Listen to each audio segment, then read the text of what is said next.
Màn ảnh Indonesia vừa chứng kiến sự trỗi dậy của một tác phẩm đầy kinh dị và ám ảnh mang tên Respati. Bộ phim sẽ khiến bạn rùng mình đến tận xương tủy khi những cơn ác mộng kinh hoàng biến thành sự thật. Vậy còn chần chờ gì nữa? Hãy cùng đứa bạn thân trải nghiệm và tận hưởng bộ phim ghê rợn này. Kể từ sau cái chết bi thảm của ba mẹ, Ben thường xuyên gặp ác mộng. Giọng nói của mẹ cứ văng vẳng bên tai, cậu liền ra ngoài phòng khách kiểm tra thì bỗng cảm nhận một bóng đen vừa lướt qua.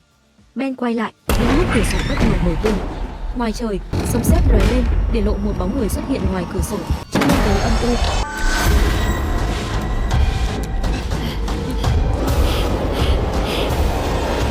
Lại một cơn ác mộng nữa. Hiện tại, cậu đang sống cùng ông nội. Mất mát quá lớn khiến Ben ngày càng trầm lặng. Như bao ngày, cậu lên xe buýt đến trường, nhưng hôm nay, mọi thứ dường như không bình thường.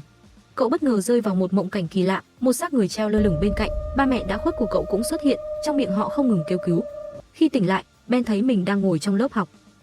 Hôm nay, lớp có một học sinh mới chuyển đến. Kỳ lạ là, dù đây là lần đầu tiên hai người gặp nhau, nhưng cô gái ấy luôn nhìn chằm chằm vào Ben, khiến cậu không khỏi bối rối. Cậu quan sát cô bạn, thì Kun cậu bạn thân liền nói, cô ấy là Lin. Nghe nói thường xuyên phải chuyển trường do bị quỷ ám. Cô ta không kết bạn với ai hết, rất kỳ lạ và khó đoán. Buổi chiều, trong giờ thể dục, Ben cảm thấy vô cùng khó chịu. Cảm giác bất an ập đến, rồi cậu lại thấy linh hồn ba mẹ mình trong bộ dạng rất thê thảm. Ngay lúc tâm trạng cậu sắp chạm đến bờ vực sụp đổ, may mắn thay, Lin kịp thời nắm lấy tay cậu. Nhờ vậy, Ben mới dần lấy lại bình tĩnh. Lin hỏi thẳng, cậu bị như vậy lâu chưa? Sao cậu biết? Cậu cũng giống tôi à? Lin chỉ đáp tốt nhất đừng để ý đến họ. Kết thúc buổi học đầy ma quái. Trên đường về nhà, lúc trên xe buýt Ben vẫn suy nghĩ về thân phận của Lin, bỗng có một người đàn ông dựa vào vai cậu. Ben cố đánh thức anh ta, nhưng ngay khi chạm vào đầu đối phương, cậu lập tức bị cuốn vào một không gian khác rất âm u. Trong bóng tối, Ben thấy một đôi vợ chồng đang khóc bên đứa trẻ nằm trên bàn mổ. Đến khi người đàn ông quay đầu lại, cậu chợt bừng tỉnh, phát hiện đó chính là người đàn ông đang ngồi cạnh mình. Đêm đến, do mất ngủ, Ben lấy dầu của ông nội xoa lên cổ để an thần, mong không gặp ác mộng nữa. Cho đến nửa đêm, một luồng gió đen bất ngờ thổi tới khiến cậu tỉnh giấc. Ben hoảng hốt nhận ra mình đang ở giữa một khu rừng mù sương. Cậu liều lĩnh mò mẫm đi về phía trước và phát hiện một gốc cây cổ thụ. Ở đó, một người đàn ông bị rễ cây giam cầm chặt chẽ. Đó chính là người đàn ông trên xe buýt. Ben hoảng sợ, thì bỗng có ai đó chụp lấy tay cậu. Cậu run rẩy nhắm chặt mắt lại. Đó là một bà lão. Bà ấy thúc giục Ben, nhanh rời khỏi đây. Ben vô cùng lo sợ, đang lúc do dự thì nghe thấy tiếng hát thê lương, người đàn ông giống như chúng ta thoát khỏi rễ cây và đi thẳng về phía hang động. Nhưng khi vừa đến nơi, một bàn tay ma bất ngờ kéo ông ta vào. Bà lão gào lên, chạy đi, Ben. Ben vô cùng hoang mang. Đột nhiên, bà lão lấy một vật gì đó đâm mạnh vào cổ mình. Bà biến mất. Quá sợ hãi, Ben cắm đầu bỏ chạy, cho đến khi một gốc cây xuyên qua cơ thể. Điều này làm cậu trở về hiện thực. Khác với những cơn ác mộng trước đó, lần này mọi chuyện dường như đang xảy ra ở thế giới thực.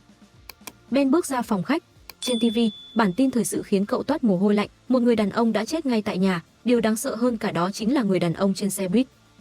Chuyện quá đáng sợ để tìm sự thật. Ben cùng Kun đến ngôi nhà xảy ra vụ án. Ở đó, rất đông người dân đã tụ tập xung quanh. Một người phụ nữ đang khóc ngất lên. Ben lập tức nhận ra đó chính là cặp vợ chồng trong giấc mơ của mình. Người vợ vô cùng mất bình tĩnh. Một người hàng xóm kể rằng bà ấy cho rằng chồng mình bị quỷ giết, nạn nhân mất trong phòng ngủ, trên cổ có một vết xiết đáng sợ. Nghe đến đây, Ben rùng mình. Cậu biết chắc rằng đây không thể chỉ là sự trùng hợp ngẫu nhiên. Trở về nhà, linh cảm có điều gì đó không ổn, Ben quyết định mạo hiểm trở lại giấc mơ. Chắc chắn rồi cậu lại đến khu rừng quen thuộc. Vẫn là luồng sáng bí ẩn và tiếng hát vọng về. Một bà lão trong cây khô sau khi nghe tiếng hát, tương tự vùng vẫy thoát khỏi sự trói buộc đi thẳng về phía luồng sáng. Thấy vậy, Ben vội vàng chạy đến ngăn cản, nhưng đối phương tức giận đẩy cậu ngã xuống đất, rồi dứt khoát bước vào hang động. Cùng với một tiếng hát thê thảm là đầu của bà lão bị ném ra ngoài. Ben hét lên trong nỗi khiếp sợ vội bỏ chạy. Bất ngờ, một bàn tay lạnh ngắt kéo cậu vào một góc. Hóa ra, đó là bà lão hôm trước. Bà ta căng thẳng nói chỉ có cháu mới đánh bại được cô ta. Không đợi Ben kịp phản ứng, bà liền cầm một góc nhọn đâm thẳng vào người Ben đưa cậu về hiện thực. Ben ngày càng khó chịu ép cậu muốn điên lên. Lúc cậu đứng trước TV là bản tin, một người phụ nữ chết thảm ngay tại nhà. Vụ án bị cắt đầu, điều này càng làm cậu tin tưởng hơn về giấc mơ của mình. Đến trường, Ben kể lại toàn bộ sự việc cho Kun. Không ngờ, Lin tình cờ nghe thấy. Lin nghiêm túc nói, mộng giới là một nơi vô cùng nguy hiểm. Những gì xảy ra ở đó rất có thể sẽ thành hiện thực. Và cô có khả năng kết nối với người chết, rồi thông qua đó biết được một cái gì đó. Không quá để tâm, Ben và Kun tiếp tục điều tra. Họ phát hiện ra rằng tất cả các nạn nhân đều có một điểm chung, họ từng sống ở ngôi làng Bazan. Khi hai cậu bạn còn đang nghi ngờ, Lin đột nhiên bước đến. Thế là cả ba tập trung tại nhà Ben, chuẩn bị thực hiện một nghi thức gọi hồn. Không khí bỗng trở nên căng thẳng đến đáng sợ, quả nhiên người chết liền nhập vào Linh.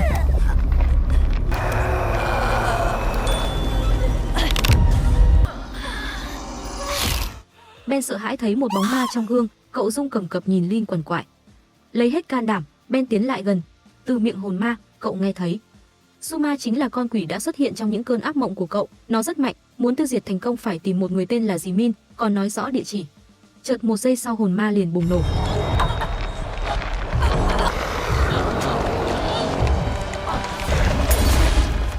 Ác quỷ Suma với sức mạnh phi thường đã đuổi linh hồn ra khỏi cơ thể Lin và chiếm lấy thân xác cô.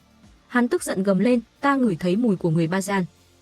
Ben quên cả sợ hãi, lắp bắp hỏi, ngươi muốn làm gì? Người tiếp theo sẽ chết chính là ngươi, đừng tìm ta nữa. Nói xong, hắn bất ngờ biến mất khỏi cơ thể Lin. Kun vội vã chạy vào giúp đỡ hai người. Tiếng động lớn đã thu hút sự chú ý của ông nội Ben, ông lại bình tĩnh hỏi rõ mọi chuyện, rồi trầm giọng kể, gia đình ta cũng đến từ làng Bazan. Người dân nơi đó đều tin vào thần linh và cho rằng mình là hậu duệ của họ. Chính vì trong người cháu mang dòng máu Bazan nên cháu mới bị cuốn vào những chuyện ma quái này. Hôm sau, theo địa chỉ được linh hồn chỉ dẫn, họ tìm đến nhà dì Min. Cánh cửa gỗ hé mở khi Ben vừa đẩy vào. Trước mắt cậu là một bà lão, chính là người cậu từng thấy trong giấc mơ. Ben chưa kịp nói gì thì bất ngờ ngất xỉu. Khi tỉnh lại, Ben phát hiện mình đã được đưa vào nhà. Đầu óc còn mơ màng, cậu giật bắn người khi thấy dì Min, ánh mắt đầy thâm trầm. Bà không vòng vo mà nói thẳng. Người phụ nữ ở mộng giới chính là Suma. Bà ta là một phù thủy quyền năng, từng được dân làng tôn thờ. Nhưng để gia tăng sức mạnh, Suma đã giết hại cả dân làng. Cảnh tượng khủng khiếp ấy từng bị dì Min khi còn trẻ chứng kiến. Đến khi sự thật bị phơi bày, dân làng phẫn nộ bắt giữ Suma vào nhà gỗ, đóng cọc ghim chặt tay chân bà ta. Con trai bà Oan nhìn thấy mẹ mình bị đối xử thê thảm, muốn cứu nhưng chỉ đành bất lực ngồi khóc. Dì Min lúc bấy giờ là người chứng kiến tất cả mọi chuyện. Một tuần sau, Suma chết một cách bí ẩn, không ai dám đem thi thể bà ta đi chôn. Nhưng điều kỳ lạ là, không lâu sau, cả cậu bé Oan và xác của Suma đều biến mất.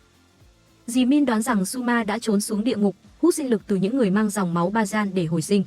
Và cậu bé mất tích năm xưa có lẽ chính là người đã giúp bà ta luyện tà thuật hắc ám. Suốt mấy chục năm qua, dì Min luôn tìm cách đánh bại Suma. Nhưng giờ, bà đã phát hiện Ben chính là người mà số phận đã sắp đặt để tiêu diệt Suma. Cụ thể Ben phải lấy đầu của Suma ở mộng giới. Nghe đến đây, ông nội Ben lập tức phản đối. Hiện tại ông đã mất con trai và con dâu, ông không thể đánh cược cả cháu trai duy nhất của mình. Lúc này Ben cảm thấy trên vai mình gánh trách nhiệm nặng nề. Vì vậy cả ba người bạn lén đến gặp dì Min. Đối với bà đánh bại Suma là một chuyện vô cùng khó khăn. Với sức mạnh hiện tại, Ben vẫn chưa đủ khả năng. Vậy có cách nào khác không ạ?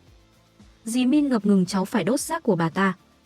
Nói xong, bà bắt đầu thực hiện một nghi lễ để giải phóng toàn bộ năng lực tiềm ẩn trong Ben. Khi buổi lễ kết thúc, dì Min đi lấy thêm nguyên liệu. Nhưng lúc trở về, bà bất ngờ bị một kẻ lạ mặt chém chết. Kinh hoàng hơn, kẻ đó không ai khác chính là Oan, con trai của Suma, người đã mất tích nhiều năm trước. Ba người hoảng loạn chạy về nhà, họ chết sững nhìn thấy ông nội nằm bất động trên giường. Kun còn phát hiện một hình nộm dưới gầm giường, đó là bùa chú nguyền rủa của Suma.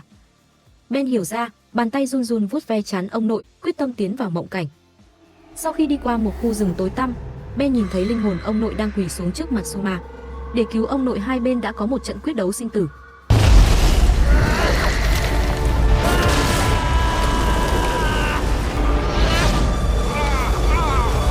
Nhưng ngay khi Ben nghĩ có thể cứu ông nội thoát được, thì bà Suma dễ dàng thoát khỏi trói buộc, rồi hóa thân thành một luồng khí đen đuổi theo. Bà ta nhào tới bóp chặt cổ Ben, hai người giằng co kịch liệt. Ông nội nhanh chóng chụp lấy một nhánh cây khô và tấn công Suma từ phía sau, thành công đưa Ben thoát khỏi mộng cảnh. Thế nhưng ông nội vẫn bị mắc kẹt bên trong mãi không tỉnh lại. Không thể chờ đợi, Ben lập tức đưa ông vào viện. Ben quyết tâm phải cứu ông nội. Cả nhóm nghĩ ra một cách sử dụng hình nộm để tìm ra thi thể của Suma, sau đó đốt nó đi. Nhưng việc này là đặt mình vào nguy hiểm, để tìm cơ hội đập vỡ đầu nhau. Dù vậy, Ben vẫn lo lắng cho Kun và Lin. Sau khi hai người rời đi, Ben liều lĩnh dùng hình nộm tiến vào mộng cảnh của Suma. Lại là khu rừng âm u, đầy sát khí. Chưa kịp hành động, đã bị đối phương tung một chiêu tấn công.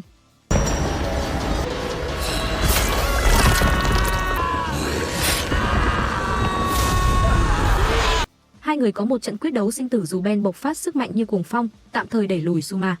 Nhưng sự chênh lệch quá lớn đã khiến Ben bị học Zero. Bên kia, Lin và Kun sau bao nỗ lực cuối cùng cũng tìm thấy xác của Suma. Hai người liền đem dụng cụ ra, Kun run rẩy mở nắp bình xăng, chuẩn bị châm lửa. Nhưng ngay lúc đó một người xuất hiện tấn công, không ai khác, đó chính là Oan. Hắn ta gào thét, căm hận nhìn chằm chằm hai người rồi lao vào tấn công, Kun bị hắn dùng hung khí đánh tới tấp. Lin ở phía sau cầm chiếc ghế đập mạnh vào đầu hắn. Kun đã kiệt sức ngã quỵ, Lin cũng bị hắn đánh cho tơi tả, gần như không thể chống cự nổi. Thời điểm quan trọng, Kun nhanh trí lao tới ôm chặt chân hắn ta, để Lin có cơ hội châm lửa đốt xác mụ phù thủy. Lửa bùng lên dữ dội cũng là lúc ở trong mộng cảnh, thân thể Suma cảm nhận được một cảm giác đau đớn khủng khiếp ập đến, trong lúc bà ta quằn quại. Ben thấy vậy thừa dịp nhặt một cây gậy gỗ lên dùng hết sức mình đánh bay đầu mụ phù thủy, chỉ còn lại một xác khô. Không còn gì ngăn cản, Ben vội chạy đến, kéo ông nội ra khỏi cây cổ thụ ma quái. Cùng lúc đó, cảnh sát cũng ập đến, bắt giữ oan. Cuối cùng, Ben trở về với cuộc sống bình yên bên ông nội. Và điều tuyệt vời nhất, cậu thu hoạch được tình yêu ngọt ngào với Lin. Cảm ơn các bạn đã xem video của mình. Mỗi một like và mỗi một đăng ký của các bạn là động lực để mình ra thêm nhiều video hơn nữa. Xin chân thành cảm ơn.